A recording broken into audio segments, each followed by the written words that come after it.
Hello everyone, my name is Simmi Gautam. Welcome to Knowledge Point Classes. आज हम बात करने वाले हैं जुलाई के करंट अफेयर्स की। जिस तरीके से मैंने आप लोगों को प्रॉमिस किया था कि I will be covering all the current affair from March to August, तो मैंने आप लोगों के लिए अगस्त के current affair I have already uploaded in YouTube channel of KP CLAT and आज हम बात करने वाले जुलाई के करंट अफेयर्स की। But before moving ahead I would like to tell you our affordable batch that is 6999 का बैच है क्लैट योद्धा फॉर 2025। इसमें आपको सारे के सारे सब्जेक्ट पढ़ेंगे जैसे quantitative aptitude, LR, current affair, English, legal reasoning, only at ₹6,999। We have received a lot of demand from the student कि भाई सारे के सारे कोचिंग इंस्टीट्यूट वाले जो भी अदर इंस्टीट्यूट है वो बहुत ज्यादा एक्सपेंसिव फीस ले रहे हैं which can not be affordable for by everyone. So we came up to the conclusion that हमको ऐसा फीस आना चाहिए जो कि हर बच्चा अफोर्ड कर सके। And if you are really interested in batch तो you can contact on the given number. आप देख सकते हैं 9315672297, राइट। चलिए नेक्स्ट चलते हैं बेटा, जुलाई के करंट अफेयर्स हम करने वाले हैं, ठीक है। चलिए सबसे पहले करंट अफेयर आने वाले हैं हमारा जो कि है 3 criminal laws are effective from today, that is July 1। अब what are the 3 criminal laws और वो कौन से क्रिमिनल लॉज है जिन पे हमने फोकस डालना है, वो 3 क्रिमिनल लॉज कौन से हैं बात करते हैं। सबसे पहले आपको ध्यान रखना है कि 3 new criminal laws to came into force from July 2024 को ये ऑलरेडी इंप्लीमेंटेड हो चुके हैं। Now what are those criminal laws? वो क्रिमिनल लॉज हैं 3। भारतीय न्याय संहिता,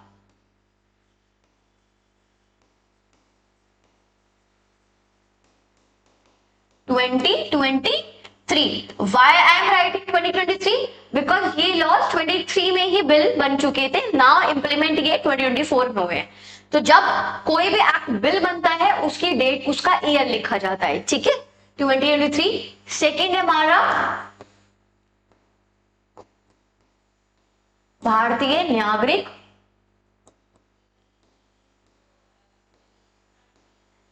सुरक्षा संहिता 2023, ठीक। नेक्स्ट है आपका भारतीय साक्ष्य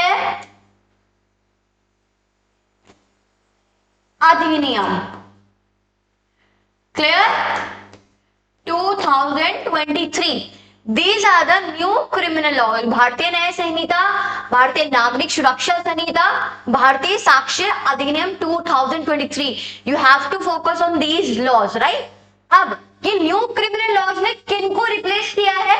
They have replaced 3 laws, यानी कि Bharatiya Nyaya Sanhita replaced Indian penal code. बेटा जी this particular question will be coming in examination, I am going to pet you, ठीक है।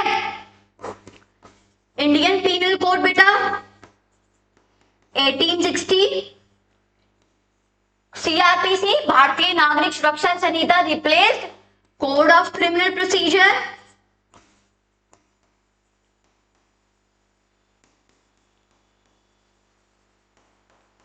ठीक है, 1973 में आया था ये भारतीय साक्ष्य अधिनियम, इसने रिप्लेस किया है Indian Evidence act again 1872।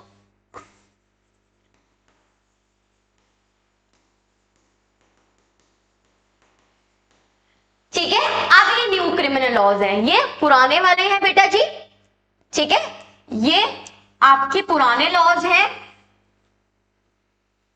Please screenshot ले लीजिए आप लोग। These are the old criminal laws and these are the new criminal laws and these criminal laws have replaced these laws, right? Now एक बार देखते हैं कि why, what are the reason, क्यों इनको रिप्लेस किया गया and what was the reason of bringing these laws। सबसे पहली बात है, as you can see apart from this law, although 1973 से पहले भी एक CRPC था but amend करके 1973 का बनाया, तो these 3 laws were the foundation of the colonial city. It depicts that how still It depicts, यानी कि 3 new criminal law depicts how India is still dependent upon the colonial cities, right? Still dependent upon the cities or the country which have made us their colonies, right? Because these all the laws depicts how we are the slaves till date. So this is why Indian government, however, India cannot be a slave किसी का भी. India is a sovereign country. India is an independent country. India is strong, sovereign republic. India can take its own decision externally and internally. Most probably and moreover, India is developing and India may convert in a developed country during the tenure of Narendra Modi ji, Prime Minister, one of the fifth Prime Minister of India, right? ये है भारतीय न्याय संहिता, भारतीय सुरक्षा संहिता. This particular law deals with the punishment. What kind of punishment should be given to the accused? Code of Criminal Procedure, it deals with the procedure. Indian Evidence Act, it deals with the what? Evidences, the admissibility of evidences, right? For example, let's take an example.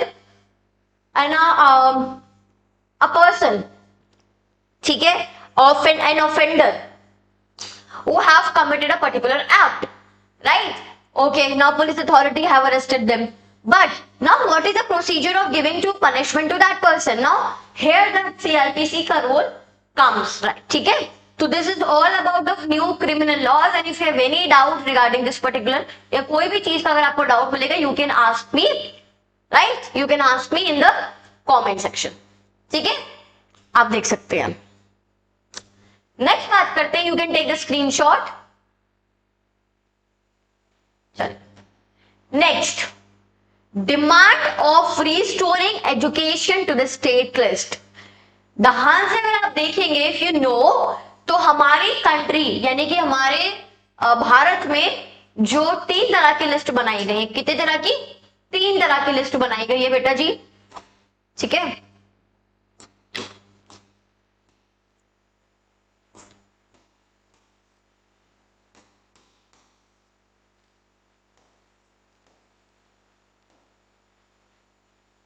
एक आपकी है state, एक आपकी है union, एक आपकी है concurrent. और ये लिस्ट दी गई है 7 शेड्यूल में, ठीक है. State, union, concurrent. So there is obviously you because you are the clerk aspirant, you are the law aspirant, you must know that हमारे इंडिया में फेडरलिज्म है, फेडरलिज्म है एंड सेपरेशन ऑफ पावर्स है.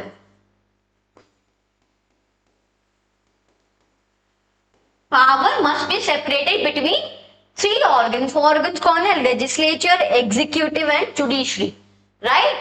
तो union यानी कि central, state यानी कि आपका क्या नाम बेटा आपका? स्टेट यानी कि स्टेट लिस्ट, राइट. ठीक है बेटा. अब स्टेट के लिए अलग काम दे रखे हैं, यूनियन के लिए अलग काम दे रखे हैं, and for the concurrent are the subjects which can be taken by the state और यूनियन, है दोनों मिलकर इस पे लॉज बना सकते हैं. तो initially the matter of education was the part of state list, ठीक है. However, again it was shifted in concurrent, then again it was shifted in central, ठीक है. ये है बेटा. अब पढ़ते हैं. Presently education is under the concurrent list of 7 schedule of constitution enabling both central as well as states to enact law background about the listing, right. यानी कि स्टार्टिंग में क्या हुआ था, अभी क्या है 7 शेड्यूल में जो एजुकेशन वाला पार्ट है, ये दोनों का ही यानी कि सेंटर और state both can make the laws upon the matter of education, right. अब इसका हिस्ट्री जानते हैं. गवर्नमेंट ऑफ इंडियन एक्ट 1930 में, I hope you must know, government of India act 1930 हमारा एक मेजर सोर्स है कॉन्स्टिट्यूशन का. एजुकेशन को प्रोविंशियल लेजिस्लेटिव लिस्ट में रखा था, यानी कि स्टेट लिस्ट में रखा था, ठीक है. आफ्टर इंडिपेंडेंस क्या हुआ, फिर उसको स्टेट लिस्ट बना दिया गया, ठीक है. फिर अगेन इसको क्या हुआ बेटा, फिर दोबारा से कॉन्करेंट लिस्ट में भेज दिया गया। फिर दोबारा से क्या होता है, अब उसको क्या समझ में आ रही मेरी बात, यानी कि स्टार्टिंग में इसको अभी कॉन्करेंट लिस्ट में, फिर दोबारा स्टेट लिस्ट में बनाया गया, फिर दोबारा कॉन्करेंट में कर दिया। तो there was a demand of restoring education to the state list because education is one of the most important चीज which contributed a lot in the development in the economy in everything of the country. So education का मतलब होता है, अब every state has a different regional language and a different boards. If the state will make the laws in the matter of education, it is much easier for the state to govern the matter of education and to make rule on the matter of education. However, the state and center will make the law on the particular on the same matter, then it will lead to a lot of confusion, then it will lead to a lot of conflict between the state and center on the same matter, right? Because whenever the concurrent list was made, so there was a certain matter which was added by the constitution maker in the concurrent list. So ये कुछ सोच के किया होगा ना, so that in order to avoid the confusion and conflict between both of the centers of power, right? तो अब दोबारा से उसको दोबारा कर दिया, concurrent बना दिया। तो there was a demand that education को concurrent list का मैटर ना बना के स्टेट लिस्ट का मैटर ही बनाइएगा। एंड याद रखेंगे the 42nd committee amendment 1963 move it to the concurrent list following the Swaran Singh committee recommendation. ये बात आपको याद रखनी है, ठीक है। अब अगर हम देखा जाए, अभी यहां तक किसी को कोई डाउट है तो आप मेरे से लोग पूछ सकते हैं बेटा जी।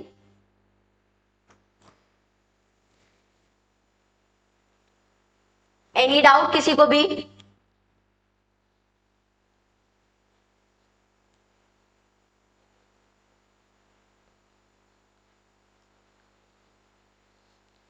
Good.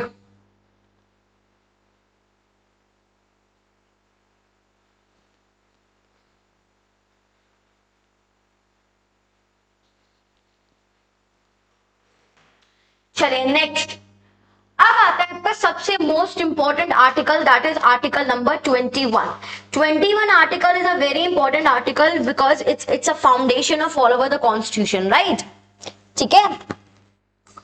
So Supreme Court affirmed that Constitution right of speedy trial enshrined in the Constitution. अब आर्टिकल 21 को अगर आप लोग पढ़ते हैं तो you will see that article 21 में दो चीज बोल रखी है, बस बच्चों दो चीज बोल रखी है। एक तो है लाइफ, एक है पर्सनल लिबर्टी। लाइफ और पर्सनल लिबर्टी, यानी कि इस article 21 explicitly says that no person shall be deprived of his or her life and personal liberty except the procedure established by law. तो these two terms, life and personal liberty, जितना मैंने आपको ये article बोला है सुनने में तो बहुत ही छोटा है, बट ये काफी इंपॉर्टेंट आर्टिकल है। इसमें दुनिया भर के rights, more than 100 rights are incorporated itself in the article 21.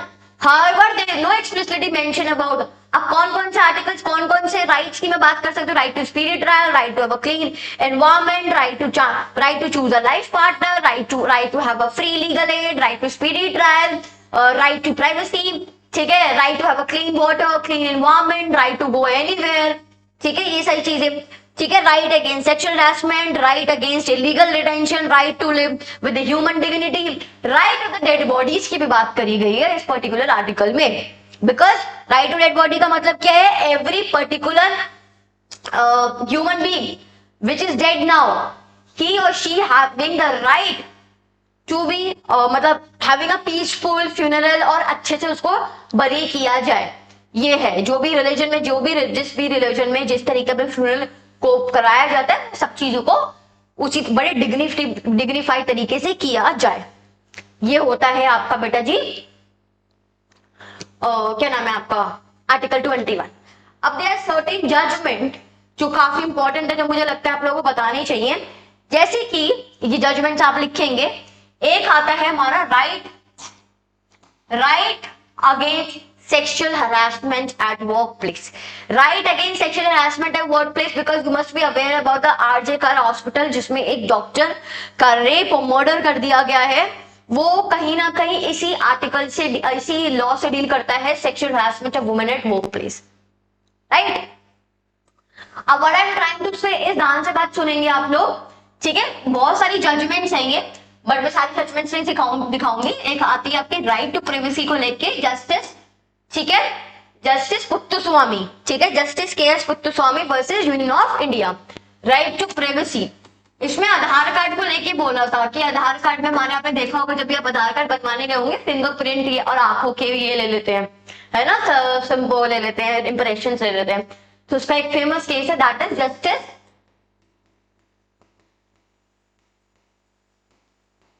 Puttaswamy versus Union of India, right. दूसरा केस आता है आपका right to live with human dignity,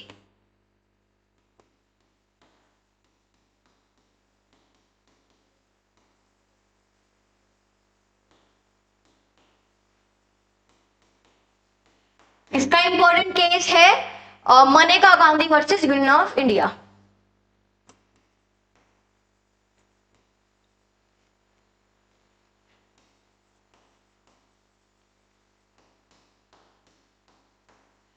ठीक है बेटा जी।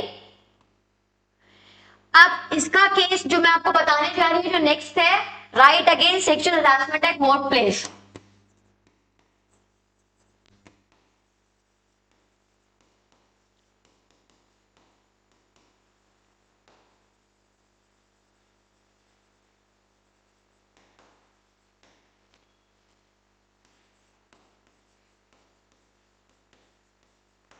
इसका है विशाखा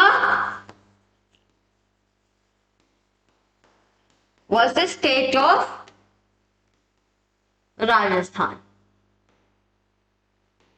ठीक है। ये तीन इंपॉर्टेंट है। और अगर मैं आप लोगों के लिए बताऊं कि एक और चीज आप लिख सकते हो, that is Rudal Shah versus state of Bihar, ठीक है।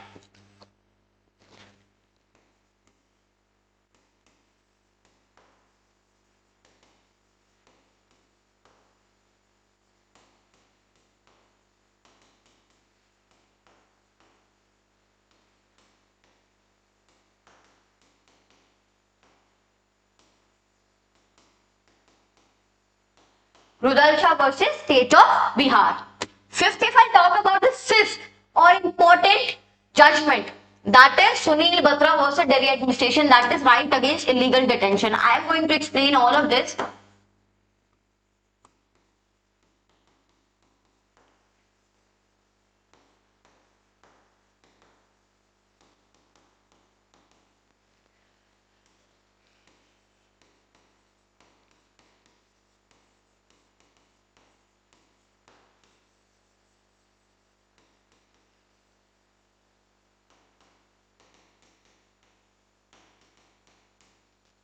Sunil Batra versus Delhi administration. Now अब ये कहने का मतलब क्या है, राइट ऑफ स्पीडी ट्रायल।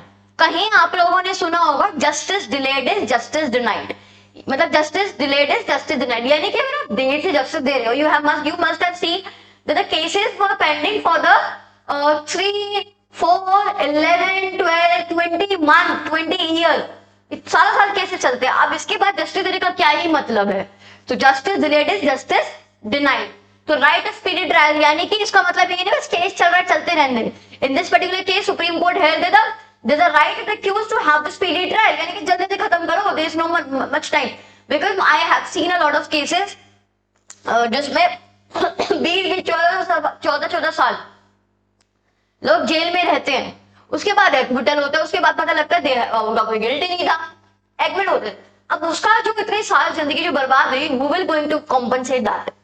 आप कॉम्पनसेशन मनी से कर दोगे, इन टर्म्स ऑफ अमाउंट कर दोगे, but in terms of life उसका 14 से 20 साल खराब हो गया ना, तो इस केस में ये बोला गया था। नेक्स्ट है legal detention. You must have seen police authority, generally police authority करती है, ठीक है, डिटेन करके रख देंगी आपको, ठीक है, for no reason, without telling the grounds of arrest, without informing your family, without presenting you to the judicial magistrate within 24 hours. Because section 57 CRPC says that an arrested person must be produced before the judicial magistrate within the 24 hours of his or her arrest, excluding the time of jury. Clear? ये हो गया बेटा जी आपका। तो court ने दोबारा से एक लेटेस्ट जजमेंट में यही बोला है कि right to of the speedy trial. Clear हो गया बेटा?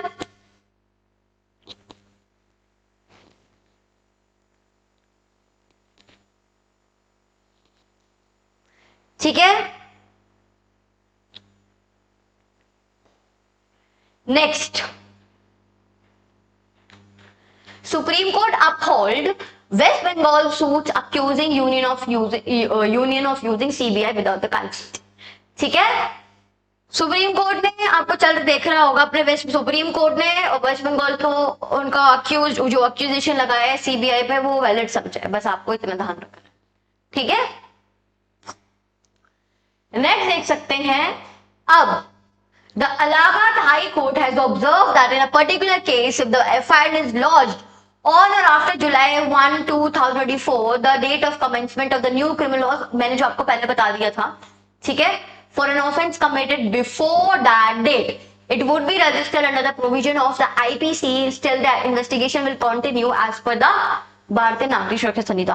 Now, this is very important. What is going to, मतलब what is trying to say in this particular slide? मैं बताती हूँ आपको.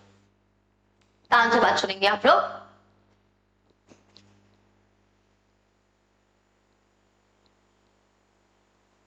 देखिए, मैंने आपको स्टार्टिंग बताया था कि न्यू क्रिमिनल लॉस की जो डेट ऑफ इंप्लीमेंटेशन है वो जुलाई 1 को है. आप मेरी बात ध्यान सुनिए एक बार और.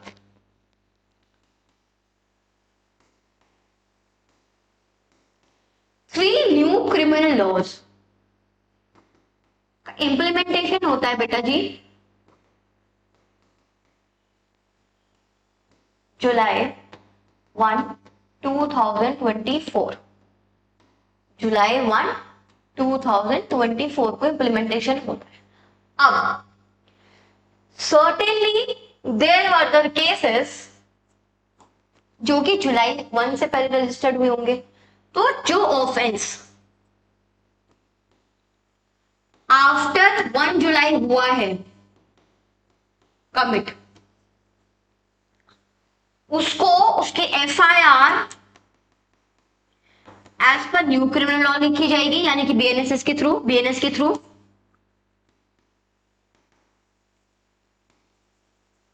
As per new criminal law लिखी जाएगी. ठीक है, और इन्वेस्टिगेशन भी फिर इसी लॉ के थ्रू होगी जो न्यू क्रिमिनल लॉज है. बट ध्यान से बात सुनेंगे, but if the offence committed before July 1,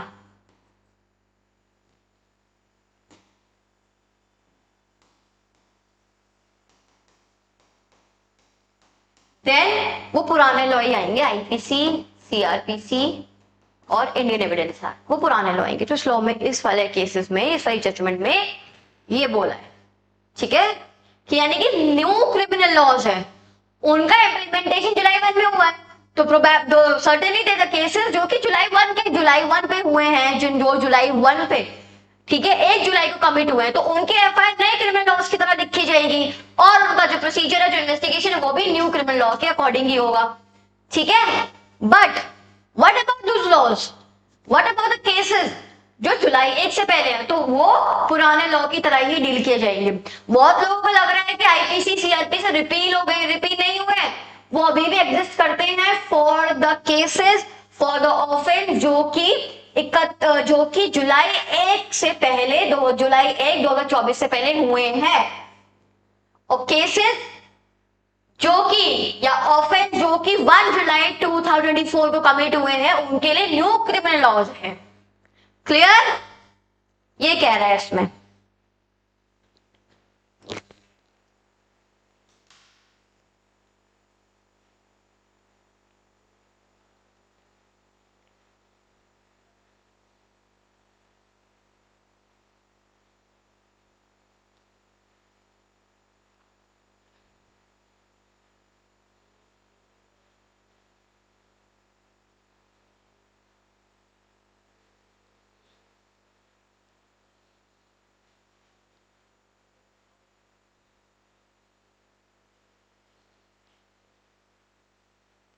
चलिए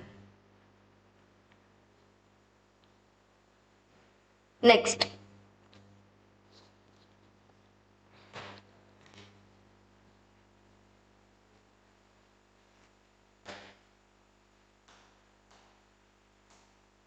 देख लिए, the Allahabad High Court has observed that in a particular case, if the FIR lodged on or after July 1, 2024, the date of commencement of 3 new criminal laws for an offence committed before that date, it would be if it would be registered in the provision of the IPC. Still, the investigation will continue as per the भारतीय नागरिक सुरक्षा संहिता. ठीक है, इसकी आप screenshot ले सकते हैं.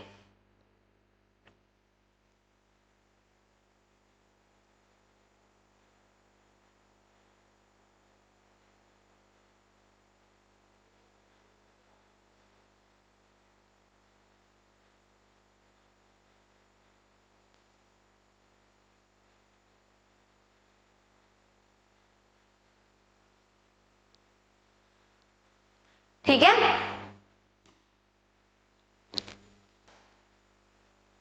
ये भी देख, इसका भी देख. अब आता है मोस्ट इंपॉर्टेंट चीज.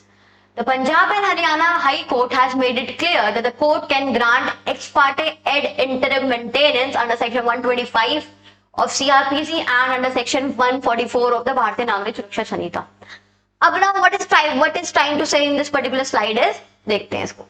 ठीक है, अब एक्स पार्टे और एड इंटरिम मेंटेनेंस, इनका मतलब पहले हम समझते हैं.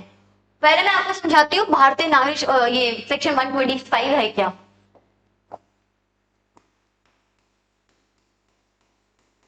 सेक्शन 125 सीआरपीसी का और सेक्शन 144 भारतीय नागरिक सुरक्षा संहिता. ठीक, ये दोनों सेक्शन एक बहुत इंपॉर्टेंट चीज की बात करते हैं. उसका नाम है, उसका एक नाम है बेटा, दैट इज मेंटेनेंस.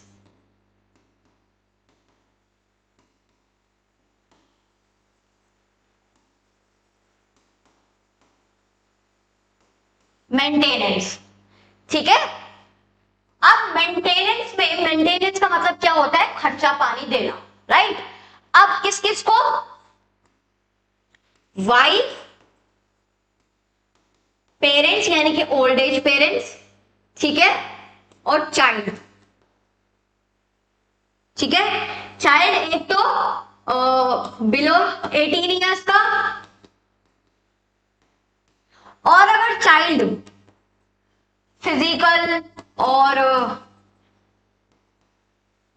हैंडीकैप है, कोई मेंटल डिसेबिलिटी है, तो उसको भी देना, चाहे उसकी एज जो भी हो, चाहे 18 साल की हो, 18 साल से पहले की हो.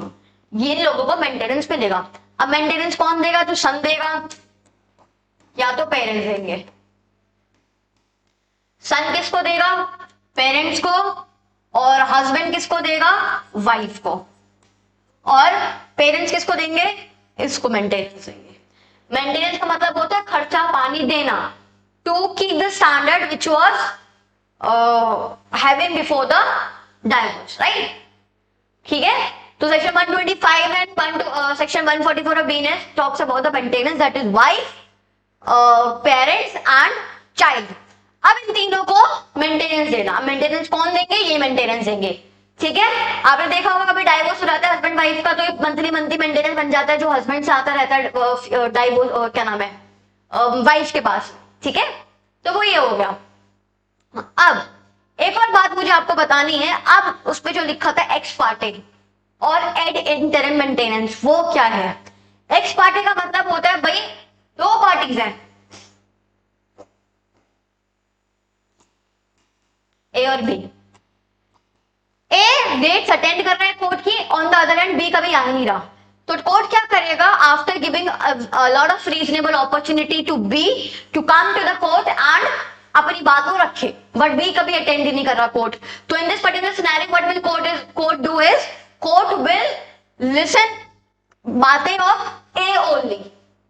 ठीक है, और उसी के बेसिस पे एक्स पार्टे बोलते हैं, और उसी के बेसिस पे court will grant maintenance to the A, और या एक्स पार्टे ऑर्डर दे देगा. एड इंटरिम मेंटेनेंस क्या होता है, अब देखो बेटा मेंटेनेंस होते हैं दो तरह के. एक होता है परमानेंट, एक होता है इंटरिम, इंटरिम का मतलब होता है टेम्पररी, टेम्पररी। परमानेंट का मतलब हो गया भाई अब ये अब खर्चा पानी बन चुका है, महीना महीना इतना टाइम आएगा। इंटरिम का मतलब क्या होता है? टेम्पररी। अब भाई ये लड़की गरीब है, ठीक है, उसके पास कोई साधन नहीं है, उसके हस्बैंड था और हस्बैंड ने भी छोड़ दिया। अब वो कोर्ट का खर्चा पानी किस तरीके से टॉन, तो कोर्ट इन सब सिनेरियोज में इंटरिम मेंटेनेंस दे देता है कि भैया जब तक कोर्ट परमानेंट मेंटेनेंस के लिए एनालाइज करता है, एसेस करता है, हम आपको इंटरिम मेंटेनेंस दे रहे हैं। और जैसे ही परमानेंट मेंटेनेंस मिल जाएगी, आपको ग्रांट हो जाएगी, वैसे ही ये मेंटेनेंस खत्म हो जाएगी। ये होती है इंटरिम मेंटेनेंस, ये ड्यूरिंग द प्रोसीडिंग्स होती है, ठीक है। और जैसे ही एक बार आपको परमानेंट मेंटेनेंस मिल गई है, वैसे ही आपको आपका इंटरिम मेंटेनेंस क्या हो जाएगा? खत्म हो जाएगा। ये होती है आपकी मेंटेनेंस का सिनेरियो। आई होप ये आपको क्लियर हो गया होगा बेटा जी, है ना। आप स्क्रीनशॉट ले सकते हो ये सब चीज का। And if have any sort of doubt do let me know in the comment section, right. पढ़ेंगे तो बेटा फटाफट से, उसके बाद एक और करना है, और भी बहुत सारी जजमेंट्स हैं, बहुत सारा, and these are the legal current affairs, right.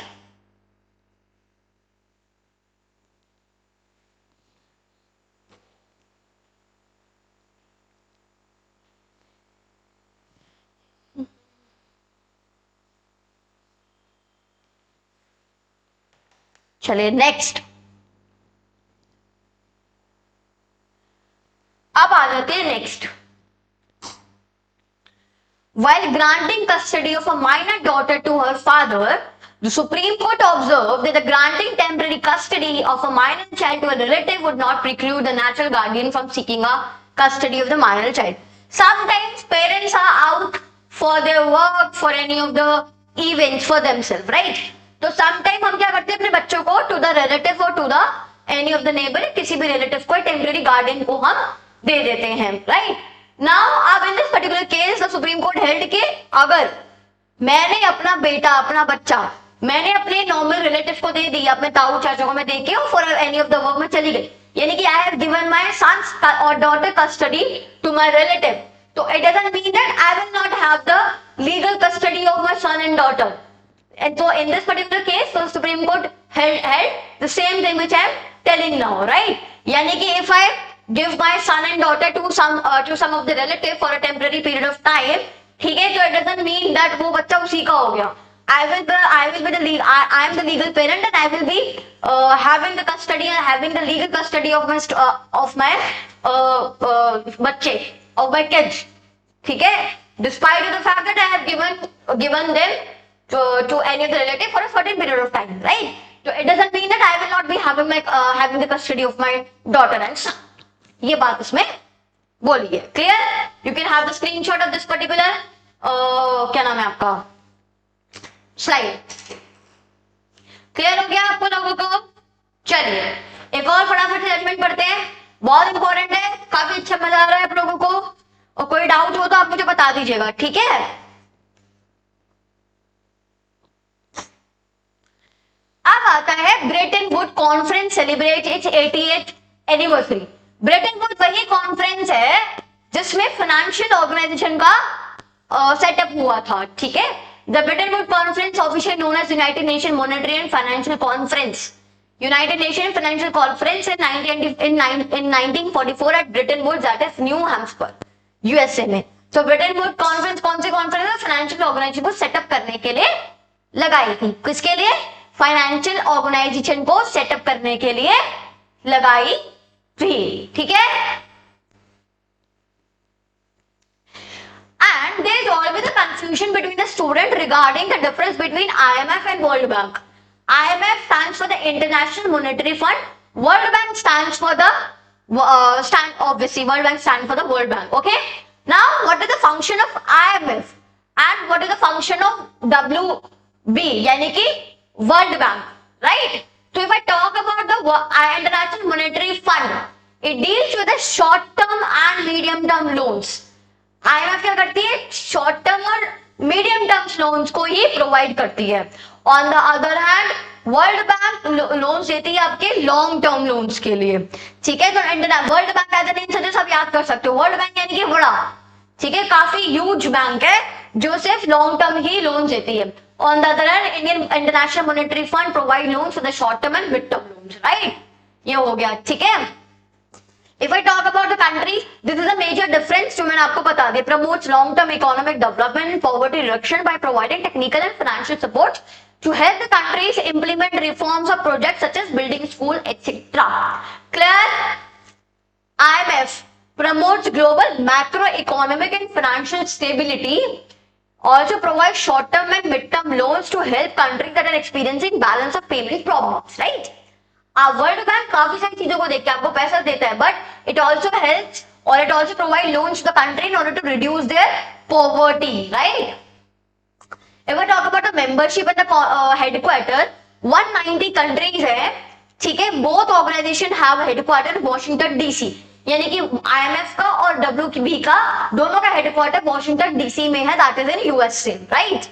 And I am also providing your technique. अगर आपको किसी भी हेडक्वार्टर नहीं पता तो बेसिकली यूएन के 70% of the headquarter and 70% of the main offices are situated in United States of America. तो you can also तुक्का लगा सकते हो आप लोग, ठीक है. 189 country, India is a member of both of the organisation, ठीक है. 190 आईएमएफ का है, 189 डब्ल्यूबी का यानी कि वर्ल्ड बैंक का है. However, India is not a member of WB, International Center for Settlement of Investment Dispute. Countries must first join the IMF to be eligible to be the World Bank. यानी कि अगर आपको जब तक world bank आपको अगर join कर लेना तो you have to be the member of IMF first, ठीक है. अगर आपको डब्ल्यू बैंक ज्वाइन करना है तो you have to be the member of IMF first, then only you can be the member of the World Bank, okay. तो फटाफट से देख लेते हैं. आईएमएफ शॉर्ट टर्म और लॉन्ग टर्म लोन्स प्रोवाइड करती है, whereas World Bank provide loans for the longer term and in order to reduce the poverty and providing the technical and financial support to the countries. And IMF consists to 190 members, and whereas the World Bank consists to 189 members, and India is a member of both of the organization. And if you want to be the member of the World Bank, then you need to become the member of the IMF first. Then only you can be the member of World Bank. So this is all for the July के current affair. And if you have any sort of doubt, do let me in the comment section. And we will be providing soon आपका जून का current affair. और अगर आप लोगों को और अच्छे से डिटेल में पढ़ना है तो आप हमारा क्लैट का योद्धा बैच ज्वाइन कर सकते हो जो कि सिर्फ 6999 में है. तो थैंक यू सो मच, मिलते हैं हमारी नेक्स्ट क्लासेस में. KP classes dedicated to excellence.